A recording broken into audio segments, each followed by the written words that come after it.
Hello, everyone. So, today we're going to start with learning. So, to begin with, let us firstly understand what is this term learning all about. So, we have experienced a lot of changes in our life, and these changes come to us because of a lot of practice, or it could also be because of a great experience. So they are actually relatively permanent changes because they have come through practice or they have actually come through an experience. Some of these changes they tend to become permanent in our lives, and that is what essentially learning is all about. So, learning can be called as any relatively permanent change in behavior or the behavioral potential produced by experience. So, essentially, it is the experience, it is the practice that is going to bring about this kind of change. And this change, if it's relatively permanent in my life, then definitely it's a learning, right? So, moving on, we have the features of learning, two very, very important features. One is, of course, that the learning always involves some kind of experience.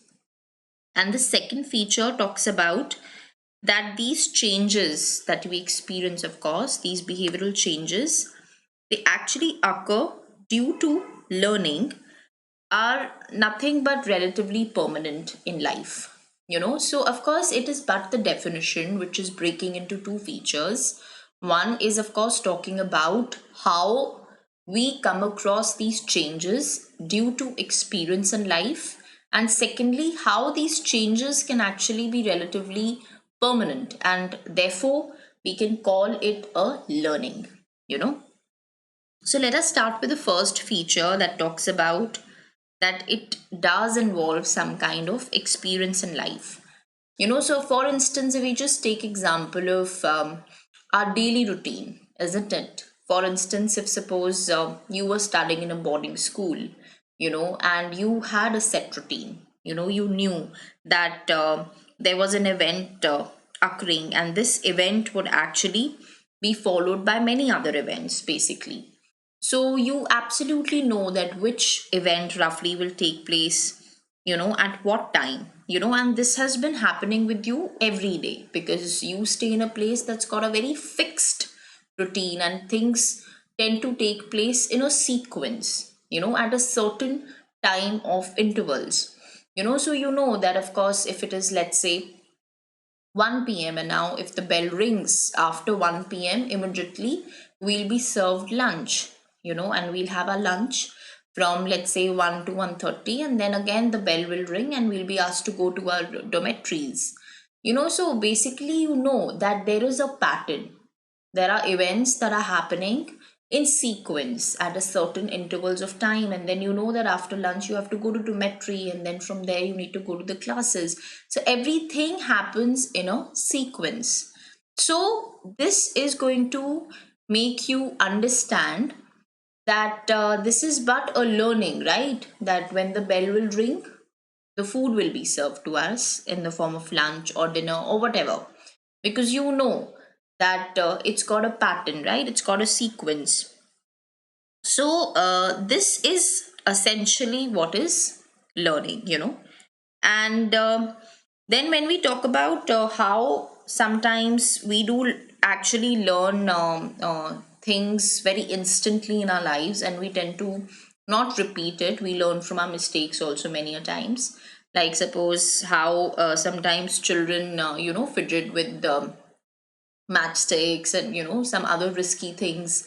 So let's say a child has tried to use this matchstick against the side of the matchbox, and somehow ends up burning his own finger.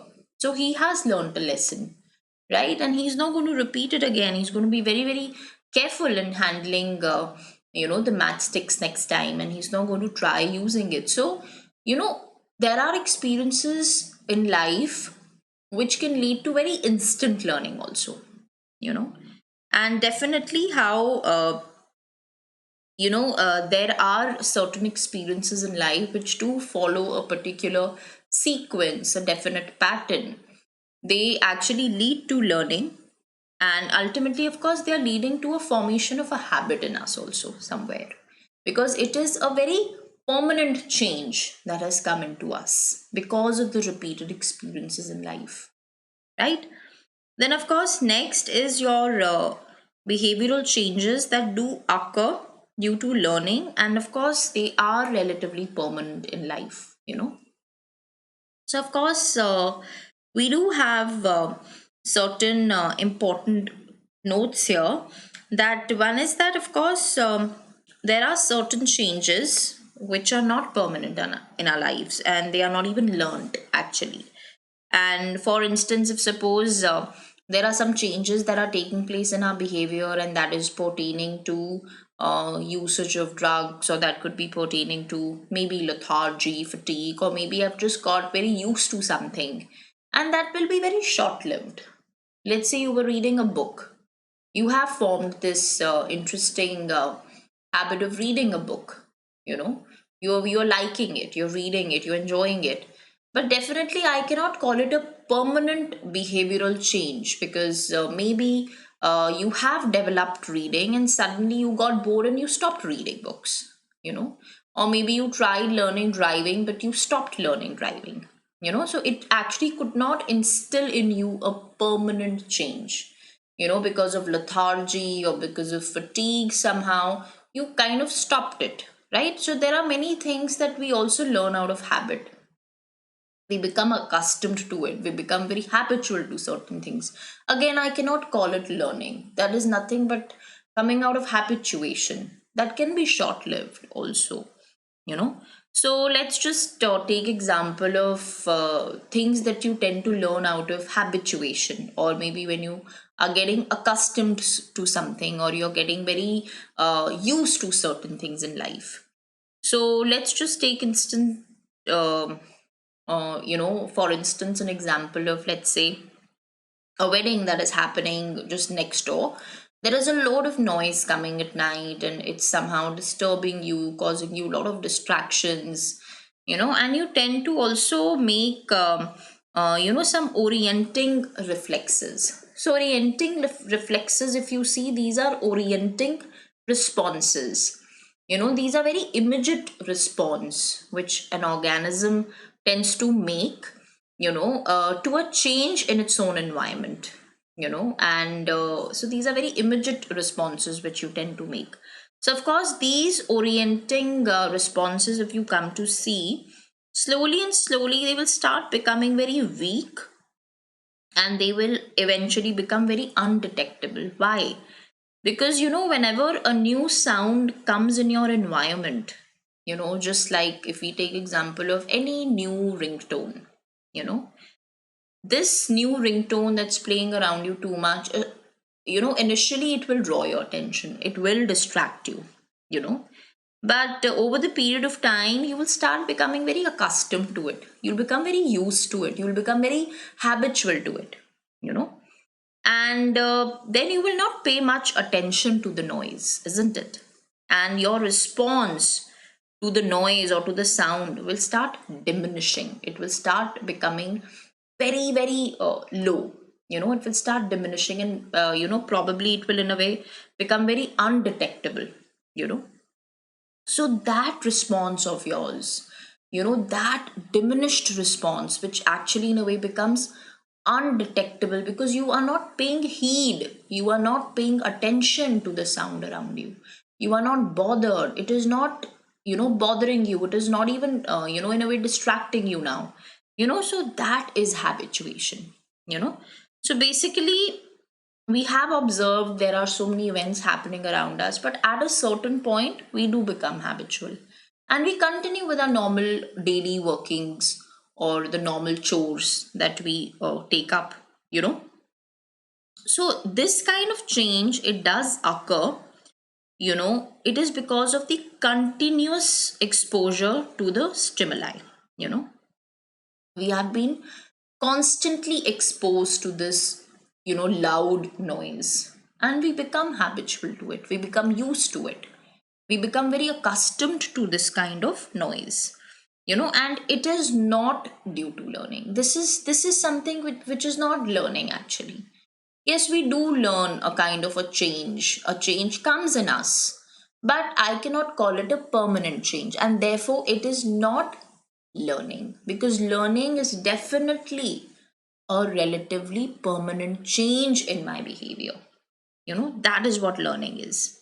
you know so also many a times people take drugs, they take alcohol, different kinds of substance, they consume, and they will show a lot of behavior change again. Maybe even in terms of their own physiological functions are greatly affected because of all these kind of behavioral changes. But now again, these behavioral changes which they are feeling, maybe physically or psychologically, they are again very temporary in nature, you know and they will eventually disappear. you know so there are certain changes in us that do occur because of substance intake, or maybe because of lethargy, maybe because of fatigue, or maybe because of habituation, trying to get used to certain things, or maybe getting accustomed to certain things. But these changes are not relatively permanent, and therefore I cannot call it learning. I can but simply call it habituation, or how certain changes came in me which were very short lived and were definitely not permanent. So then of course we do have another aspect which says that learning is inferred process, you know and definitely is very very different from performance. So how is learning so different from performance? Let us just think of an example where let's say that you have to in a way understand a certain you know uh, the words. Maybe you want to learn certain words, a list of new words, and the psychologists are very keen in understanding that how maybe when a list of words is presented to you, how are you going to learn it? So firstly, what they'll do is they'll firstly take a pre-test, before starting the experiment, or before starting this kind of a um, event. They will actually try to maybe take a pre-test, a test before doing it. And in the test they will try to understand how much what is your knowledge, right? How much maybe you know about certain words, etc. Then, next, of course, they will present you with a list of words, and they will say that, okay, this is the list of words, and you need to remember this list of words, you know. And for a fixed interval of time, they will show you the list of words and they'll take it away. Now, then, next time, of course, in the same time, of course, the concerned person who was shown the list of words will, of course, start processing this list of words, and he will start acquiring new knowledge, fresh knowledge now, you know. And once the processing is complete, definitely there is new knowledge that has been acquired now, because now finally the knowledge has been processed, and after that, of course, there will be some new words that will be definitely acquired, and those new words that have been acquired, that is what is essentially learning. Now of course, after some time, the information that was processed, whatever knowledge he gathered and was able to process that knowledge that he was trying to obtain from the outside, then the time comes to recall. So what was the knowledge which he tried to process, or the information that he tried to process?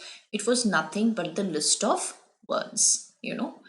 Now once this information got processed, he definitely was able to acquire new knowledge, and once the time uh, you know elapses, now this processed information will start getting recalled by the person will start recalling the list of new words.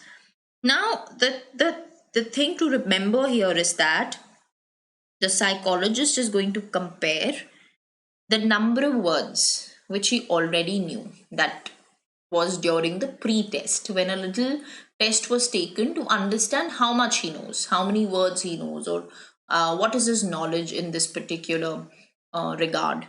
And of course, those words which he already knew are going to be compared, you know, with the one that he just sort of learned.